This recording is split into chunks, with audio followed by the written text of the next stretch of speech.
అందరికీ నమస్కారం అండి. సో ఈ రోజు మా తమ్ముడు పల్లవి ప్రశాంత్ కొలుగూరులో తన సొంత ఊర్లో తెలుగు బిగ్ బాస్ సీజన్ 7 విన్న రైతు బిడ్డ పల్లవి ప్రశాంత్ తను చెప్పిన మాటకు కట్టుబడి ఈరోజైతే ఒక మంచి విషయం, అలానే ఒక మంచి పని చేశాడు అని చెప్పుకోవచ్చు. అదేంటంటే తన సొంత ఊరిలో గద్వాల్లో అయితే తను యాక్సిడెంట్లో ద్వారా తల్లిదండ్రులను కోల్పోయిన పిల్లలకైతే, అనాథ పిల్లలకైతే వాళ్ళు ఇంకా అనాథలు కాకూడదు అని అంటూ తన చేతనంతా ₹1,00,000 డబ్బు వాళ్ళ అకౌంట్లోకి ఫిక్స్డ్ డిపాజిట్ చేశాడు. అలానే ఆట సందీప్ మాస్టర్ గారు పిలుచుకొని వచ్చి అక్కడికి ఆట సందీప్ మాస్టర్ ద్వారా ₹25,000 అయితే ఇప్పించారనమాట.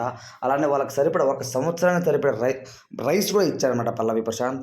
సో ఈ వీడియో అయితే చాలా అయితే వైరల్గా మారిందనమాట. శివాజీ గారు, పల్లవి ప్రశాంత్, ఆట సందీప్ మాస్టర్, దాని తర్వాత బోలే శవాలి అన్న అందరూ కూడా వాళ్ళందరూ ఒక మీటింగ్ ఏర్పాటు చేసి వాళ్ళకి ఏమేమి కావాలన్నీ కూడా చూసుకుంటూ ఉన్నారు. నిజంగా చాలా హ్యాపీ అనిపించింది. పల్లవి ప్రశాంత్ అభిమానులు అయితే ఇదిరా పల్లవి ప్రశాంత్ అన్నట్టు కామెంట్స్ అయితే పెడుతున్నారు.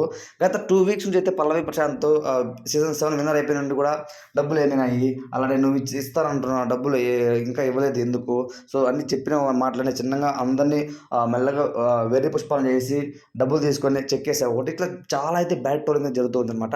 సో కానీ పల్లవి ప్రశాంత్ ఎట్టకేలకు ఒక మంచి పనితో స్టార్ట్ చేశాడు. సో నా ప్రాణం పోయిన నా మాట తప్పను అని అంటూ తనైతే కామెంట్స్ పెట్టడం మనం చూసామంట క్యాప్షన్ ద్వారా. సో ఇప్పుడు స్టార్ట్ చేశారు కాబట్టి ఇంకా మెల్లమెల్లగా అందరికీ ఎవరికెవరికి ఉన్నాయో అనేసి నేను సెర్చ్ చేసుకుని అందరూ కూడా డబ్బులు పంచే కార్యక్రమంలో ఉంటాను అంటూ పల్లవి ప్రశాంత్ అలాగే శివాజీ అన్న గారు చెప్పారనమాట. శివాజీ అన్న అలానే ఆట సందీప్ మా ఇద్దరు మాట్లాడుతూ పల్లవి ప్రశాంత్ మీరందరూ ప్రశ్నిస్తున్నట్టు ఎమ్మెల్యేని ఎంపీని ప్రశ్నించే దమ్ము మీకుందా? పల్లవి ప్రశాంత్ ఎంత వచ్చిందని మీరు అనుకుంటున్నారు? తనకైతే 50 లక్షలు ఏం రాలేదానండి. తనకు వచ్చింది 35 lakhs. అందులో కూడా 40% ట్యాక్స్ తనకు వచ్చింది 20 lakhs 22 lakhs అంతే తప్ప పెద్ద అమౌంట్ ఏం కాదు. కానీ ఆ అబ్బాయిని వెంటనే పంచలేడు కదా. సో మెల్లమెల్లగా పంచుతూ ఉన్నాడు. ఇది ఒక ఫస్ట్ స్టార్టింగ్ స్టేజ్ అనమాట. సో ఫస్ట్లో అబ్బాయి ఇదే స్టార్ట్ చేశాడు కాబట్టి మెల్లమెల్లగా ఇంక అందరికీ కూడా స్టార్ట్ చేస్తాడు, అందరికీ ఇస్తాడు, డబ్బులు పంచుతాడు. ఎవరైతే క్రైసిస్లో ఉన్నారో, చాలా బాధలో ఉన్నారో, చాలా డీప్ డిప్రెషన్స్లో ఉంటారో వాళ్ళందరి కుటుంబాలను ఆదుకుంటాడు పల్లవి ప్రశాంత్. సో కొంచెం టైం తీసుకుంటాడు అంతే తప్ప ఆ అబ్బాయి ఇచ్చిన మాట ఖచ్చితంగా నెరవేరుస్తాడు అంటూ శివాన్న మాట్లాడి మనం అందరం చూస్తామన్నమాట.